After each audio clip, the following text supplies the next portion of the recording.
Again, I'm the secretary, and I'm going to introduce our next speaker, Nick Greenawalt. To keep time, I will keep the bio short. So Nick Greenawalt is a general forecaster for the National Weather Service office in Cleveland, Ohio. Nick started his career as a student career experience program intern at the National Weather Service office in Wilmington, Ohio in March of 2008. He then became a meteorologist intern at the NWS office in northern Indiana in 2009 before moving to Cleveland just recently in November 2016. Nick has a wide range of interests, including severe weather, climatology, outreach, decision support services, and hydrology. He has been heavily involved with Skywarn spotter training programs in northern Indiana and Cleveland, and served as the hydrology program focal point in northern Indiana. He was instrumental in developing and implementing the social media programs in northern Indiana. Nick is a 2014 graduate of the NWS Central Region Leadership Excellence and Development Program. He has worked in several high-impact weather events in his career, including the August 24, 2016 tornado outbreak, and he's an Ohio State alumni. It's my honor to welcome Nick Greenwald to the stage.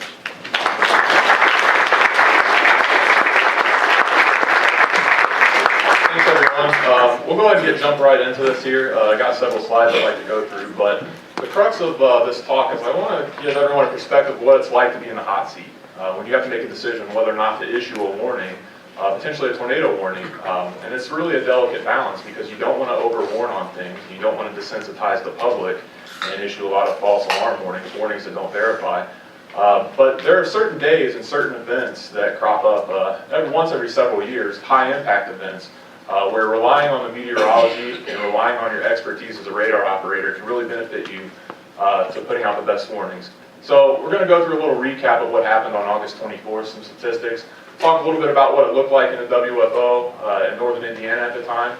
And we're going to examine and focus on one of the storms that was quite unique and some interesting characteristics behind it in the Allen County Supercell, and talk about some lessons learned from the storm as well. So in total we had 24 tornadoes. After we went and surveyed all those tornado reports that were in the SPC database, we found 24 individual tornadoes, 12 in Indiana, 2 in Ohio, and 2 in southeast Ontario. This happens to be the largest single tornado event on record to occur in the month of August for both the states of Indiana and Ohio. So it's quite unique if you look at it in that perspective. In our local forecast area in northern Indiana, we had 14 different tornadoes, and you can see the different tracks there. This track here was from one storm. These family of tornadoes were from one storm, and then some storms that developed closer to the MCV that ended up tracking through later produced one weak tornado back there. This is kind of unique because, we're always forecasting, severe weather and the potential for high impact events. That's something that we want to be very alert for. And we've had a lot of different setups over the years that, gave us the potential for, damaging tornadoes and extreme tornadoes. But a lot of times they don't pan out. So it's actually been almost 6 years until the August event that we had an EF3 or greater tornado in our forecast area. And that occurred in Cass and Miami counties. But for the region in northwest Ohio and Allen County, Indiana, the last time we had an EF3 or greater was actually the November 10, 2002 Van Wert tornado. So it's been quite some time since we've seen an event of this magnitude. So it's quite unique. Looking at all the warnings we issued 26 total warnings. And our goal is to get, put out a warning that verifies with a tornado. We don't want to falsely alarm people. We also want to get as much lead time as possible and make sure that we detect all the tornadoes and make sure they are warned. So we go back and verify based on the warnings we issued. We look at the statistics. We look at the reports after our surveys. And 16 of the warnings that we issued were verified by the 14 tornadoes that we found in our area. So that's a false alarm percentage of about 38.5%. Now our goal that we strive for is we want to keep those false alarms to 29% or less over the course of a year. Tornado warning lead time average for those tornadoes, the time when we initially issued the warning versus the first report of a tornado touchdown, was 16 minutes for this event for all the tornadoes that we had. And our goal is to have at least 13 minutes of lead time or more. And the percentage of tornadoes without warnings, obviously, in my opinion, the most important parameter here that is 0. We had all the tornadoes warned. And our goal is to generally have at least 72% or more is our official goal. But obviously, we want to catch all these tornadoes. And it becomes difficult when we have a lot of these weaker EF0, EF1 tornadoes.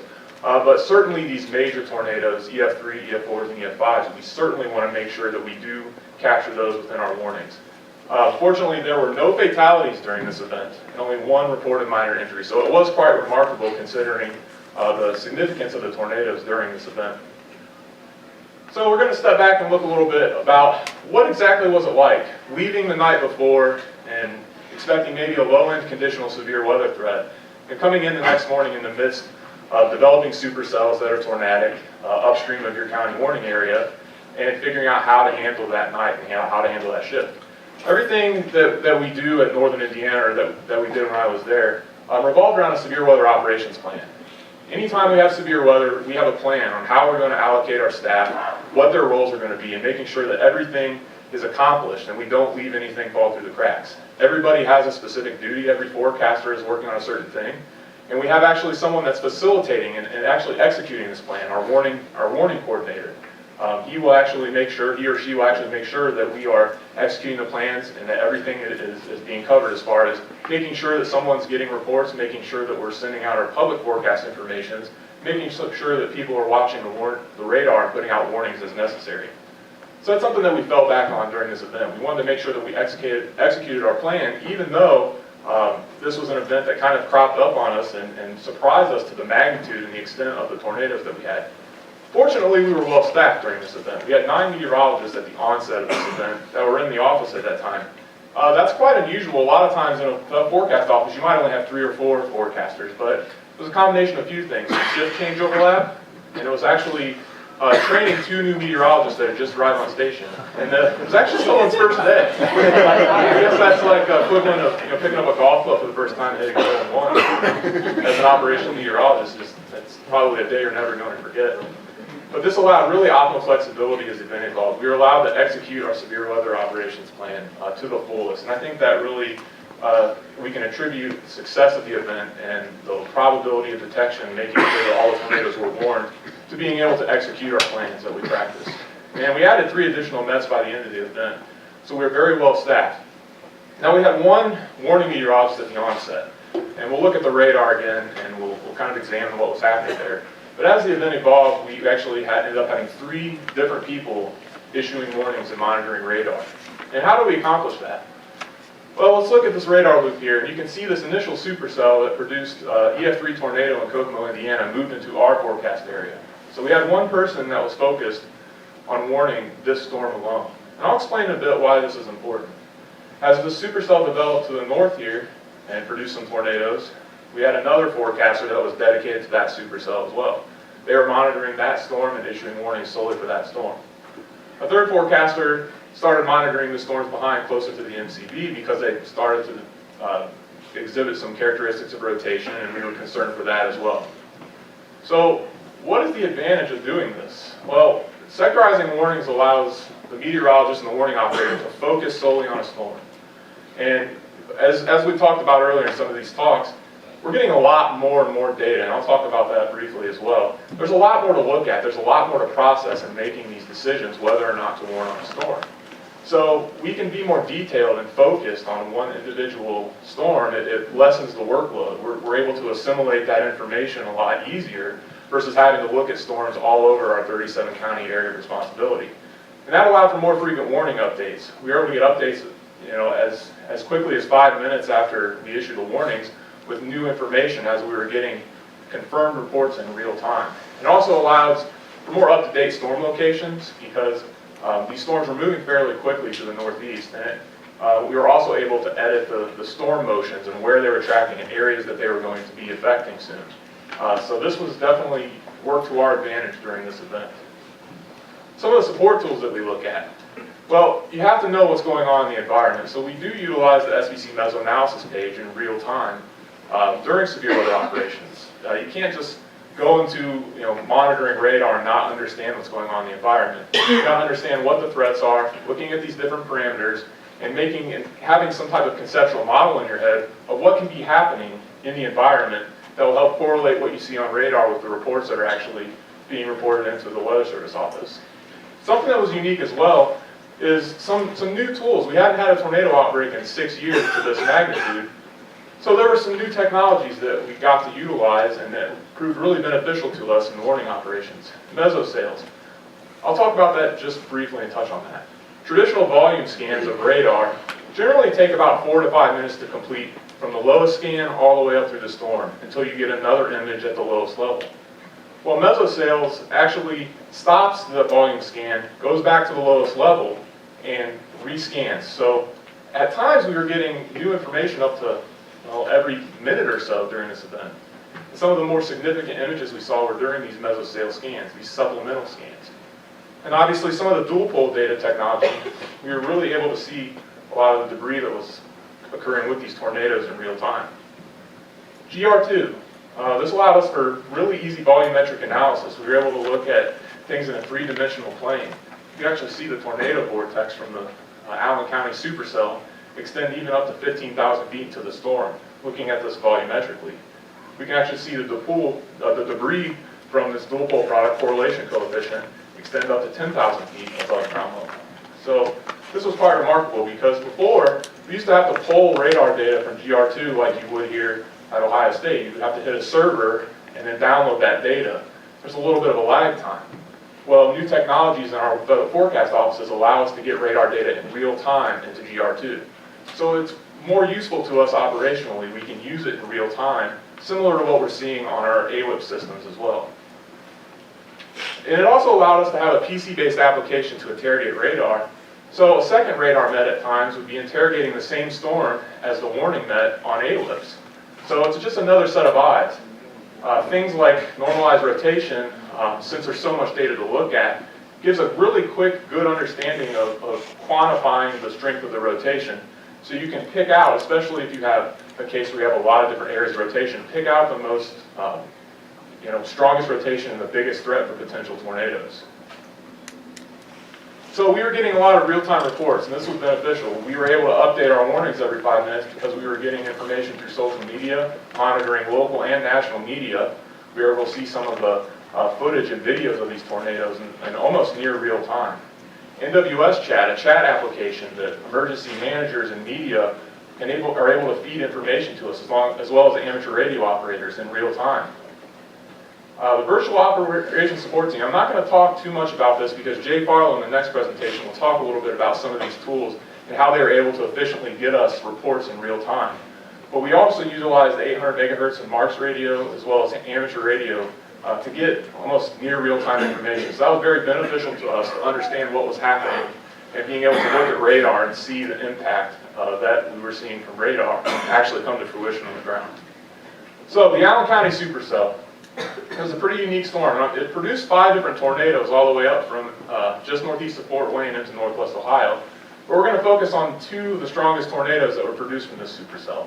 One was on the ground for about 12 minutes and a little over 5 miles in EF3. Another was on the ground for 11 minutes, a similar path length, about 4.5 miles. And it was fairly strong as well. Not as strong as the previous one, but still in EF2 with maximum wind speeds up to 130 miles per hour. So let's look to see how the supercell developed here. This radar is going to loop a few times. You can see there was that first initial supercell that came out of Kokomo and moved across the Marion, Indiana area.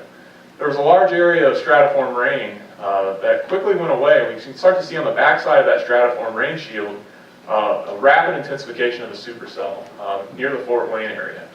We'll let that loop one more time, but it really kind of evolved rather quickly. So we can go zoom in and look at this a little more. It started exhibiting some rotation right over a very populated area in Fort Wayne. So based on some of the upstream reports we were seeing with the, I don't know if anybody saw the Starbucks in Kokomo, the footage from that being destroyed, we understood what these tornadoes were doing. We understood the impact. We might have not necessarily understood exactly what was happening in the environment, and the meteorology might have been a little bit confusing with why this is happening. But we knew those real-time reports, the potential that could happen with these storms. So as soon as we started seeing some of that rotation in this populated area, we decided to go ahead and issue a warning there. And fortunately, we got 11 minutes of lead time from the time we issued that warning to the first touchdown. So we'll go into a little more detail here. This was at 5:24 p.m. where we started to see that rotation really increase here. We'll go ahead and one scan. Rotation still increasing. Kind of a classic supercell structure there. You can see the bounded weak echo region on reflectivity. You can see this normalized rotation really quickly quantifies, how strong this rotation is, and continues to see an increase there as we head ahead one more minute. Now this is kind of unique because we are getting radar data every minute. and this is something new to us. We haven't had a severe weather or a tornado outbreak where we were able to get data like this almost every minute. So it's quite fascinating to see how quickly this spun up, because traditionally we might not have seen how quick this happened. So at this point at 5:27, the tornado touched down right there at Roberts Road and Doty Road in a farmstead. Now fortunately we do have video, and Chaser Kurt Graver, who gave us permission to use this at the National Weather Service for outreach and education, was about 2 miles north of where the tornado touched down, happened to capture it right as it was touching down.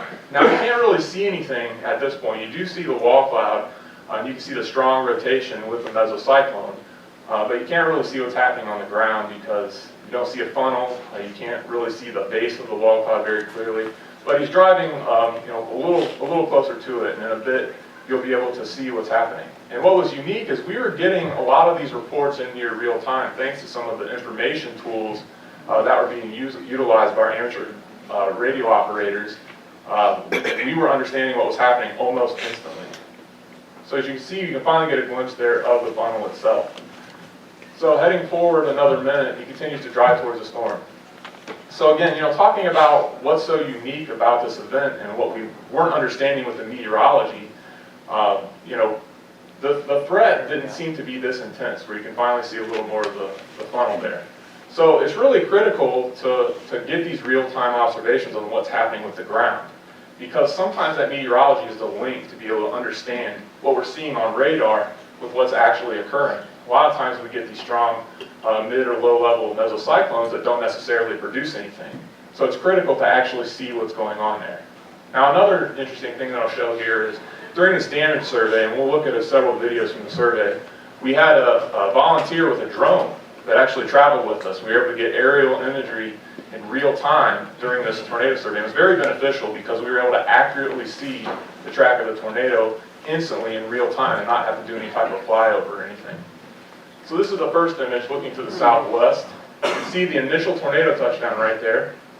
Moved across the road here, did some damage, destroyed a large poultry barn here. And there was also a house here that was completely destroyed. When we initially arrived, we thought, wow, this is really significant.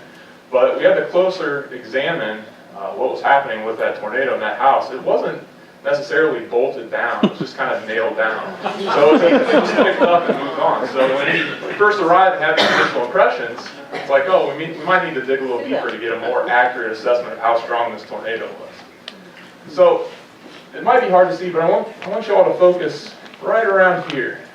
So the tornado's on the ground at this point and it's doing damage. It's about at this location here. See a large piece of debris that falls out of that cloud. Probably part of a roof from either that house or that poultry barn.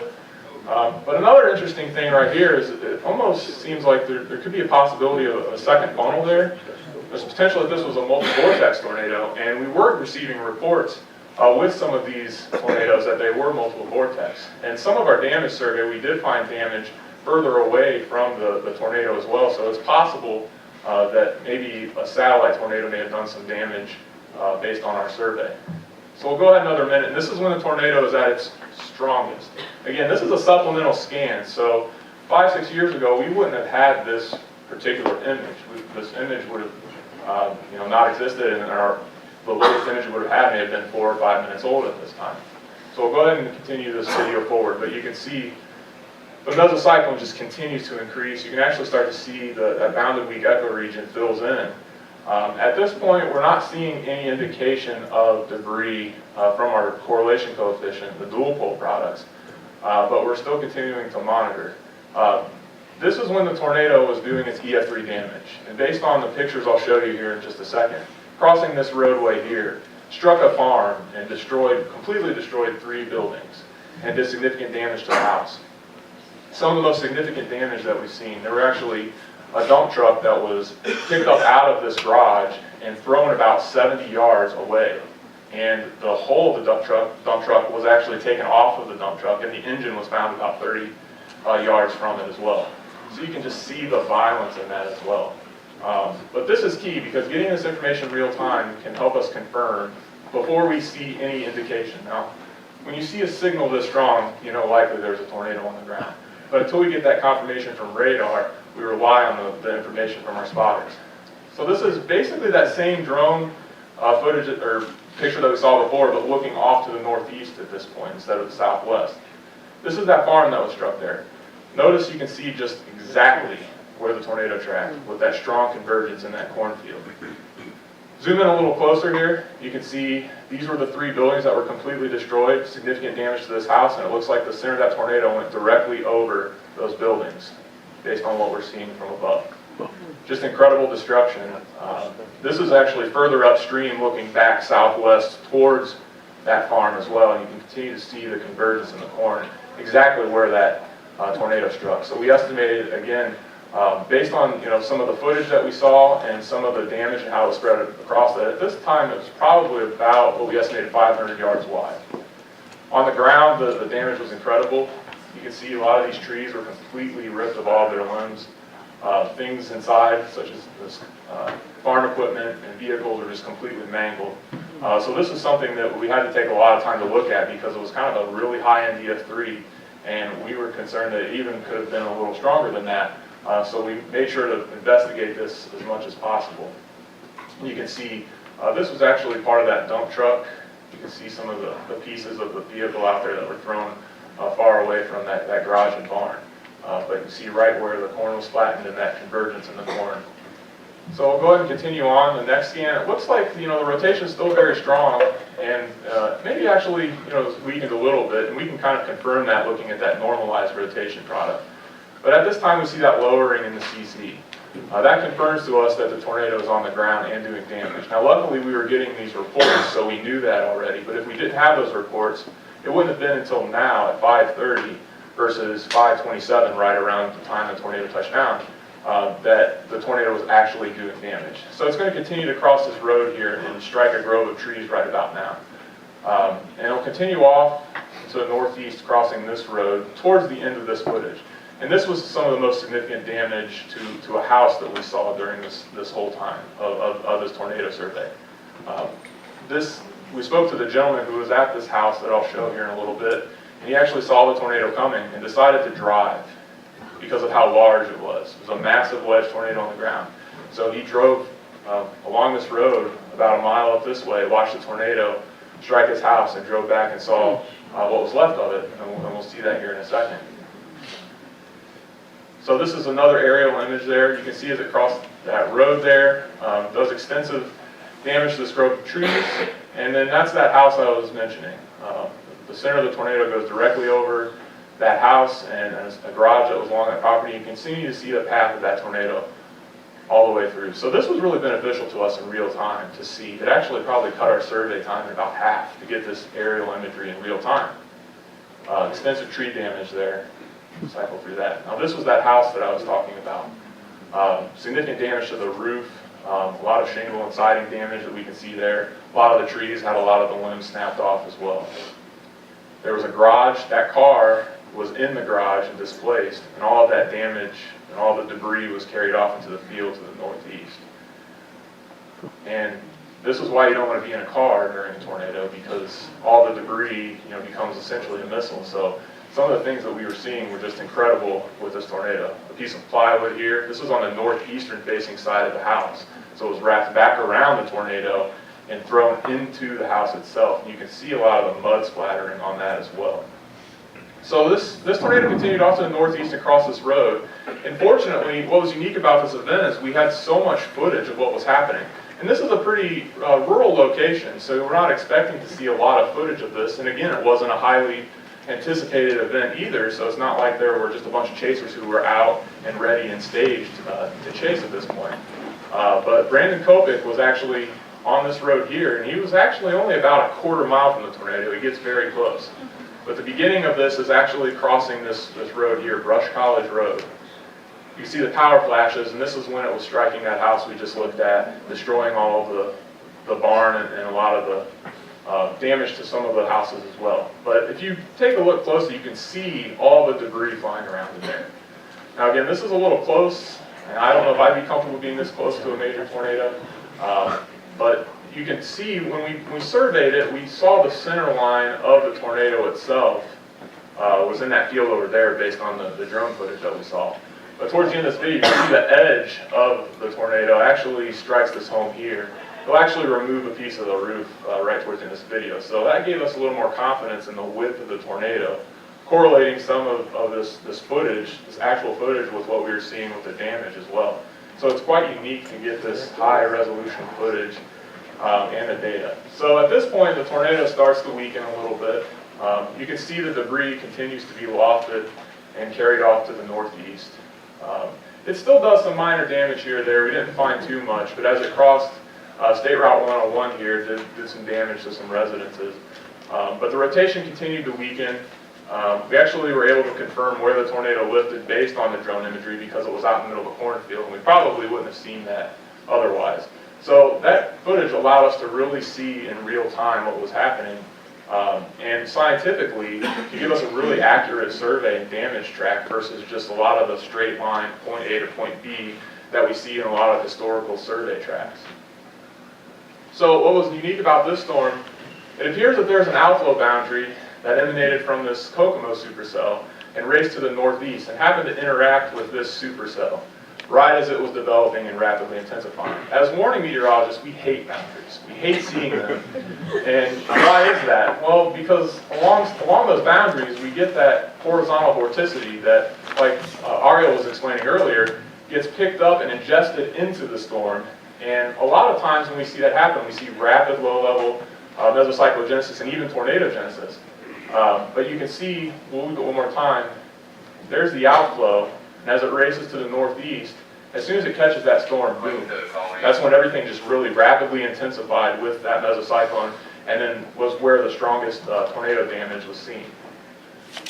Something unique about this event as well is there was a county fair going on, and we were in contact with the emergency manager from Defiance County. The fairgrounds was actually just upstream of where the tornado was tracking. And fortunately, it lifted 8 miles away from the fairgrounds, but a new tornado formed, and we'll see that in a second, about 6 miles from the fairgrounds. We have this pilot program in Central Region that we started testing out last year, where emergency managers submit their events to us that they're concerned about, that are vulnerable to high-impact weather. So we're situationally aware of what's going on, and we can provide them with enhanced services, such as if a large tornado is heading towards that event, that we can give them more information, they can take appropriate action to protect people. Well, notice here, Wednesday, which was August 24th, was senior day. So obviously that takes more time to evacuate people. The busiest part of the day when they have events is about 6 p.m., so it's heading right to the busiest part of the day on senior day. So we went ahead and called the emergency manager and let them know that we don't think at this point the tornado is going to impact or go directly over the fairgrounds, but it's going to go close, and we recommended that you make the best decision possible, and they decided to evacuate, which turned out to be a pretty good call, even though the tornado didn't necessarily impact them. As the supercell cycled and that first meso went away and we started to get new rotation developed to the southeast, a lot of that debris from that Woodburn tornado actually was falling across Hicksville, Ohio, and on the fairgrounds. So they still did see some impacts from the tornado itself, and it's debris raining from the sky and not the tornado. But it was still probably a good call because this was a major tornado, and there were a lot of people that could have been impacted by it. So that's something that we do with the decision support services, is make sure that emergency managers understand and can interpret our weather information and what the real threats are, so they can take appropriate action to protect the citizens of their county. So the new supercell, or the continued supercell and the new mesocyclone that developed, it's kind of different. It's not really in that classic location like you would see, or what we saw earlier, but you can see some rotation there, just kind of southeast of where that original hook was. Doesn't look as impressive as we saw before with the Woodburn tornado, but at this point the tornado had touched down already. And we will confirm that here. And actually, we saw that because of the drone footage. We were able to see back into this wooded area exactly where that tornado touched down. So going forward here, we start to see maybe a little bit of hint of debris, but can't really be certain at this point. But we start to see a little, I'll go back here, little intensification in the rotation there. And this was when the tornado started to strengthen a little bit and happened to do damage to this house here as well. Ripped the roof right off, did a lot of shingle damage, several trees were damaged, all the car windows were blown out of this truck. So the tornado started to strengthen a little bit as it headed over the scrub of trees. Now, It didn't do too much damage. There were a few residences here that were impacted. There was a large tree that was uprooted, and what was impressive about this is a very massive tree. But the damage was a little more intermittent through here, and we can kind of see that because we're not seeing too much of a strong signal on radar. Now at this point, the tornado, we can confirm, because we have that clear lowering in the correlation coefficient that's co-located with the rotation, that the tornado is on the ground and doing damage. Luckily, we were getting real-time reports from this as well. But you can see this is right at the point where the tornado starts to intensify again. This is looking off to the southwest, and it came over this grove of trees, and we could see that damage pattern in that field again, like we saw with the previous tornado. It actually just passed just to the left of this mobile home. Fortunately, it didn't hit it directly, but it was still enough to move it off of its foundation, even though it was actually strapped down. So we never recommend people shelter in a mobile home. It's not a safe enough structure for a tornado, especially an EF2 or EF3 tornado, like we've seen on this day. So we continue to go forward, and again, we start to see a real increase here in the rotation. But Brandon Kopic was actually continued to follow this storm and caught this tornado on the ground. Now at this point here, right at the beginning, take a look. You can see that there are a couple of structures that are damaged right here. That was a house, a garage, and a barn. The garage was completely destroyed. The house had significant damage, and this barn here was completely collapsed. And you can just see the incredible the amount of debris that's being lofted and spun up in that tornado. Now, that tornado didn't have quite the monstrous little wedge-like look as the Woodburn tornado did, but the damage through here was actually the most significant damage that we saw through this entire tornado track. 130 miles per hour were the estimated winds, compared to the 160 with the Woodburn tornado, that large wedge tornado that we saw. So what was unique about this, you can actually see a little bit of a debris ball in the reflectivity field, as well as the lowering in the CC with the tornado. This is that house that was impacted. Now what's kind of unique about this house is, when we went and did the survey, there was a bunch of news media there. Well, we got to talk to the owner of that house, and she was a weather-savvy person. Her and her husband were both, weather spotters. They were aware of what was going on. They got the warning. She was home alone with her 2 kids at the time in this living room right here. And when she looked out and saw the tornado, she went and took her kids inside of this bathroom right here, got them into the bathtub, and covered them and protected them. And that action probably saved their lives, because as you can see, the room that they were in, all the walls were completely removed from it. The roof was completely removed. The amount of debris from the tornado itself that was scattered around could have posed a real threat to them in that room there. So it's kind of for a warning meteorologist who is invested in this process, making sure people take the appropriate action. It was good to see it all come together, that the warning was out and they took proper action that probably saved their lives. Just another picture there of that roof that was taken off of that home and displaced. And you can see the tornado track continues off to the northeast there. So it crossed the county line from Paulding County into Defiance there, and continued to do some intermittent damage here and there. But at this point, the tornado really started to weaken. Did one last significant damage here, destroyed this barn.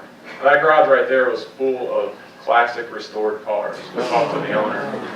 Fortunately, it didn't destroy that. I think the only thing happened was there was a little tear in the roof and had some water go in that garage.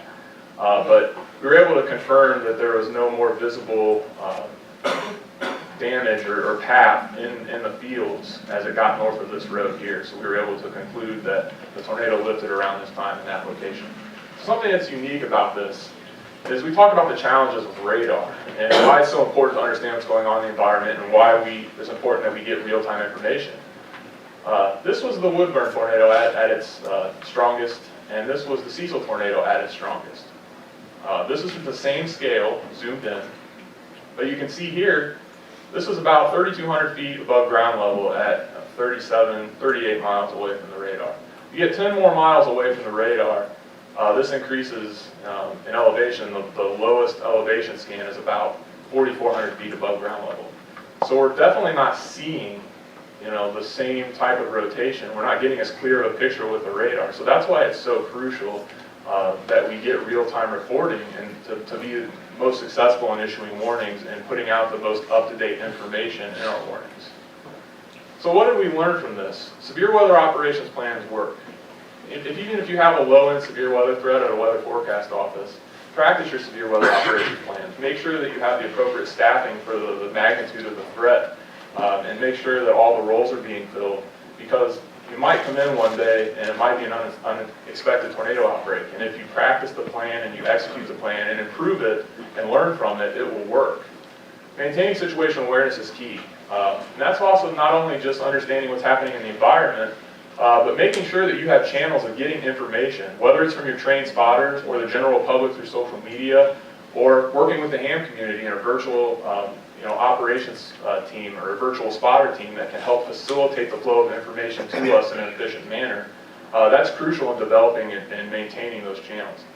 Decision support services are key. We want to make sure that our partners are getting our message, that they understand the threats, and that when things happen unexpectedly, that they still know what it means when we issue a watch, even though we've been telling them that there's been a low and severe weather threat, and now suddenly we're telling them there's a potential for damaging tornadoes in the next couple hours.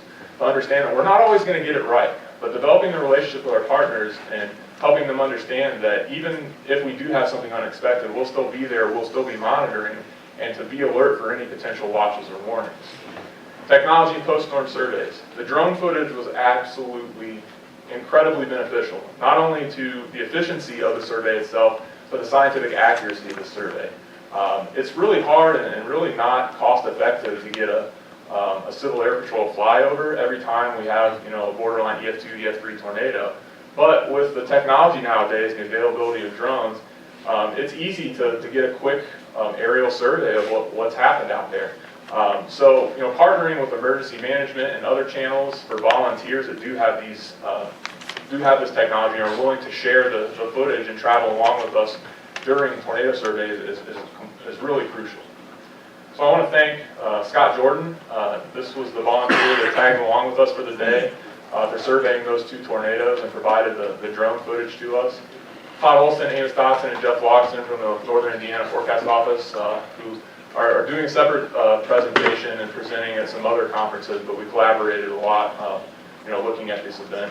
Brandon Kopic and Live Source Media and Kurt Graver for the tornado chase footage, because this is really good footage. It's high resolution. We can see what's happening, and it's crucial for us to take this footage and use it in outreach and education, whether it's a spotter talk or whether it's at events like these. So at this point, conclude my presentation. We're going to go ahead and go on to Jay Farlow. I think we're going to do questions about the entire event immediately after his presentation here. So thank you.